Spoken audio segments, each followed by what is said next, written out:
അസ്സലാമു അലൈക്കും. ഞാൻ ഹമീദ് ഫൈസി അമ്പലക്കടവ്. ഇടതുപക്ഷത്തെ ഇലക്ഷനിൽ പിന്തുണക്കണമെന്ന പേരിൽ എൻ്റേതായി വന്ന പ്രസ്താവന ഒരു ചാനൽ ഏറെ തെറ്റിദ്ധാരണജനകം എന്ന് പറഞ്ഞുകൂടെ 100% വാസ്തവ വിരുദ്ധമാണെന്ന് സവിനയം അറിയിക്കട്ടെ. യഥാർത്ഥത്തിൽ സംഭവിച്ച വസ്തുത വിശദീകരിക്കട്ടെ. ദാദ്രി കൊലപാതകം, അതുമായി ബന്ധപ്പെട്ട് ആ ചാനലിൻ്റെ ഒരു ലേഖകൻ ഒരു അഭിമുഖം ആവശ്യപ്പെട്ടു.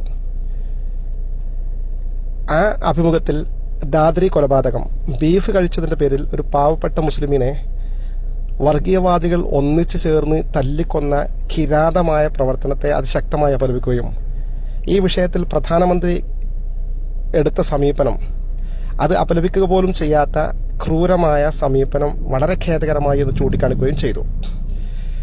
ഈ വിഷയവുമായി ബന്ധപ്പെട്ട് ഫാഷിസം ചർച്ചയ്ക്ക് വന്നു. സ്വാഭാവികമായും ചോദ്യങ്ങൾക്ക് മറുപടിയായി ഓരോന്നിനും മറുപടി നൽകിയ കൂട്ടത്തിൽ ഇന്ത്യ ഇന്ന് നേരിടുന്ന ഏറ്റവും വലിയ ഭീഷണി ഫാഷിസമാണെന്ന് വിശദീകരിച്ചു. ഫാഷിസ്റ്റുകളെ നേരിടുന്ന വിഷയത്തിൽ രാഷ്ട്രീയ പാർട്ടികൾ എല്ലാവരും, പ്രത്യേകിച്ച് മതേതര പാർട്ടികൾ ഒരുമിക്കേണ്ടതിന്റെ ആവശ്യകത ചൂണ്ടിക്കാണിച്ച കൂട്ടത്തിൽ ഏറ്റവും നന്നായി ഇന്ന് ഫാഷിസ്റ്റുകളെ പ്രതിരോധിക്കുന്നത് CPM ആണെന്നും ഇടതുപക്ഷ കക്ഷികളാണെന്നും ചൂണ്ടിക്കാണിച്ചു. അതേസമയം ഇന്ത്യൻ നാഷണൽ കോൺഗ്രസ് ദേശീയ തലത്തിലും കേരളത്തിലും ഈ ഫാഷിസ്റ്റുകളെ എതിർക്കുന്ന സമീപനത്തിൽ സ്ട്രോങ് സമീപനം എടുക്കുന്നില്ല എന്ന കാര്യം പറഞ്ഞിരുന്നു. അതിന് കാരണവും ഞാൻ തന്നെ ചൂണ്ടിക്കാണിച്ചിരുന്നു. ഒരു പക്ഷേ ഹിന്ദു വോട്ട് ചോർന്നു പോകുമോ എന്ന ആശങ്ക കൊണ്ടായിരിക്കാം കോൺഗ്രസ് അങ്ങനെ ചെയ്യുന്നത്. യഥാർത്ഥത്തിൽ കോൺഗ്രസ് ആ കാര്യത്തിൽ ശക്തമായ സമീപനം സ്വീകരിക്കേണ്ടതാണ് എന്ന് പറഞ്ഞു. കൂട്ടത്തിൽ മുസ്ലിം ലീഗ് ശക്തമായ സമീപനം സ്വീകരിക്കേണ്ടതില്ലേ എന്ന് ചോദിച്ചു. ഞാൻ മുസ്ലിം ലീഗ് മുസ്ലിം രാഷ്ട്രീയ പാർട്ടിയാണ്. മുസ്ലിം ലീഗ് അല്ല ഈ വിഷയത്തിൽ ശക്തമായ സമീപനം സ്വീകരിക്കേണ്ടത്. മറ്റ് ഘടകകക്ഷികളും കോൺഗ്രസും കേരള കോൺഗ്രസും ഉൾപ്പെടെയുള്ള മറ്റ് ഘടകകക്ഷികളാണ് ശക്തമായ സമീപനം സ്വീകരിക്കേണ്ടത് എന്ന് പറഞ്ഞു.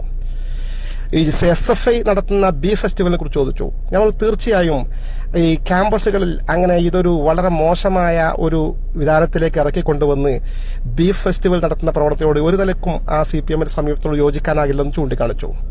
ഈ തരത്തിൽ തീർത്തും വസ്തുതാപരമായ ഒരു യാഥാർത്ഥ്യം ചൂണ്ടിക്കാണിച്ചു എന്നതിന്റെ പേരിൽ ഒരിക്കലും പറയാത്ത, അടുത്ത ഇലക്ഷനിൽ വോട്ടർമാരോട് ഇടതുപക്ഷത്തിന് വോട്ട് ചെയ്യണമെന്ന് അഭ്യർത്ഥിച്ചു എന്ന പേരിൽ ഒരു ചാനൽ പ്രക്ഷേപണം ചെയ്യുന്ന വാർത്ത വാസ്തവവിരുദ്ധമാണ്. എൻ്റെ പ്രിയപ്പെട്ട സഹോദരങ്ങൾ, പ്രസ്ഥാന ബന്ധുക്കൾ, ഇതര രാഷ്ട്രീയ പാർട്ടി കക്ഷിയുടെ പ്രവർത്തകർ ആരും അതിൽ തെറ്റിദ്ധരിക്കരുതെന്ന് സ്നേഹപൂർവ്വം ഉണർത്തുന്നു, അഭ്യർത്ഥിക്കുന്നു. ഞാൻ ഒരിക്കലും ഇടതുപക്ഷത്തെ പിന്തുണയ്ക്കാനോ വോട്ട് ചെയ്യാനോ ആ തരത്തിലൊരു പരാമർശമോ നടത്തിയിട്ടില്ല. CPMന്റെ ശ്ലാഘനീയമായ ഫാസിസത്തിനെതിരെയുള്ള നീക്കം സ്വാഗതം ചെയ്യേണ്ടതാണെന്ന് മാത്രമാണ് ചൂണ്ടിക്കാണിച്ചതെന്ന് വിനയപൂർവ്വം അറിയിക്കട്ടെ. അസ്സലാമു അലൈക്കും.